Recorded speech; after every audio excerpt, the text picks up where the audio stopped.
Pagi Sobat WHS dimanapun Anda berada. Dalam sebulan terakhir kita sering mendengar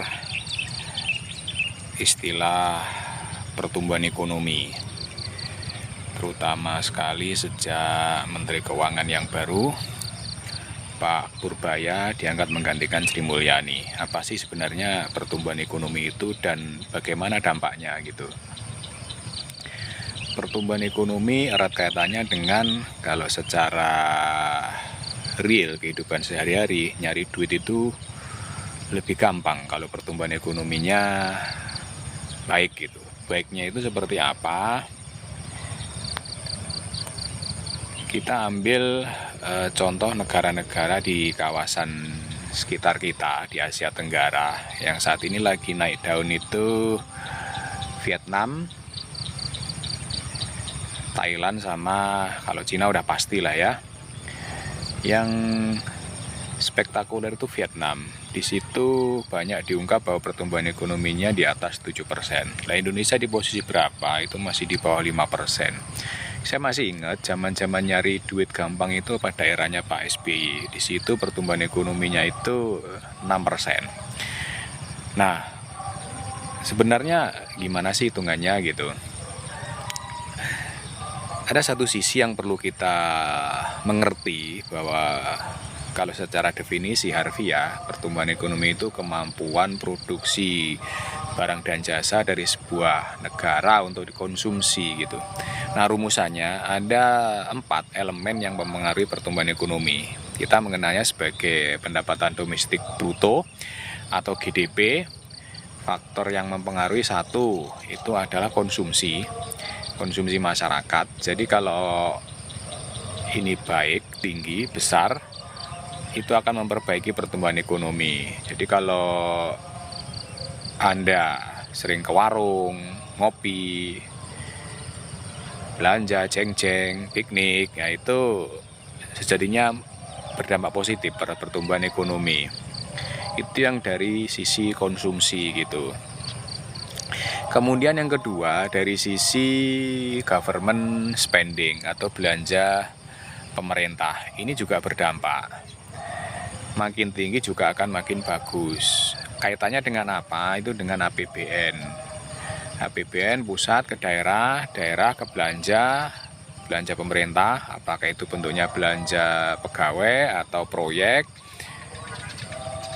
atau yang lainnya gitu. Kemudian yang ketiga itu kaitannya dengan investasi. Makin tinggi investasi yang masuk ke Indonesia itu akan berdampak positif pada pertumbuhan ekonomi. Cara mudahnya itu kelihatan dari sisi kalau Anda investor di pasar modal, itu kalau indeks harga saham gabungannya hijau naik, nah itu berarti banyak dana masuk. Artinya memperbaiki kondisi pertumbuhan ekonomi bangsa ini. Kemudian yang kedua, yang berikutnya, yang keempat artinya ya, ekspor sama impor. Ekspor itu kalau lebih besar dari impor, kan nilainya berarti positif. Nah, itu akan menambah pertumbuhan ekonomi. Begitupun sebaliknya. Yang tidak banyak diulas oleh para pemerhati ekonomi adalah, ambil contoh aja dari sisi yang sekarang lagi naik daun itu kondisi sepak bola nasional. Coba aja kalau misalnya klub-klub itu bisa menjual pemainnya ke luar, ada nilai transfer dana masuk, kemudian banyak media atau iklan masuk untuk mempromosikan produk ke dalam negeri lewat sepak bola, itu juga akan memperbaiki kondisi pertumbuhan ekonomi. Nah, keempat elemen tadi dijumlahkan dari sisi konsumsi masyarakat, kemudian investasi, ekspor dikurangi impor, sama satunya lagi government spending. Itulah ketemu faktor yang namanya GDP, Gross Domestic Bruto atau pendapatan domestik bruto. Itu tahun ini dikurangi dengan tahun sebelumnya tumbuh plus atau turun minus, dibagi kondisi GDP tahun sebelumnya. Itulah ketemu yang dinamakan pertumbuhan ekonomi. Kalau 6 saja, sekarang masih di bawah 5, itu sudah enak nyari duit kayak zaman Pak SB saya dulu ya, yang saya rasakan ya tahun 2019 lah, itu masa dimana saya penghasilan paling tinggi dalam sepanjang sejarah.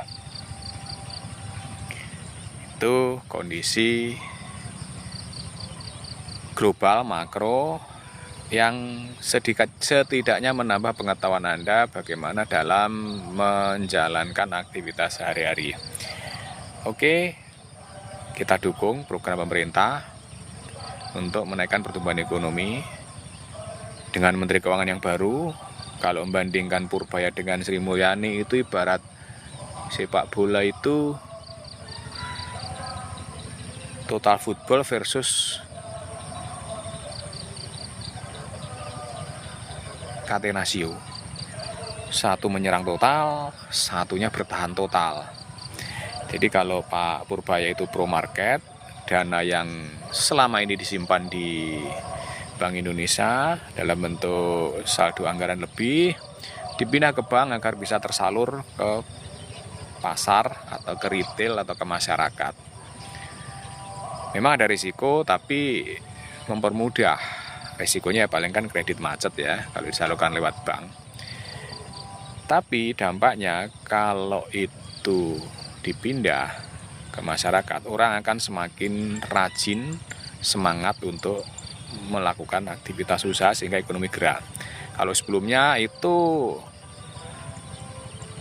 disimpan di Bank Indonesia, jadi pro ketahanan,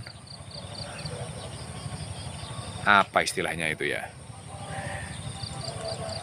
dengan dompet tabungan tebel merasa nyaman kalau sewaktu-waktu terjadi guncangan ekonomi.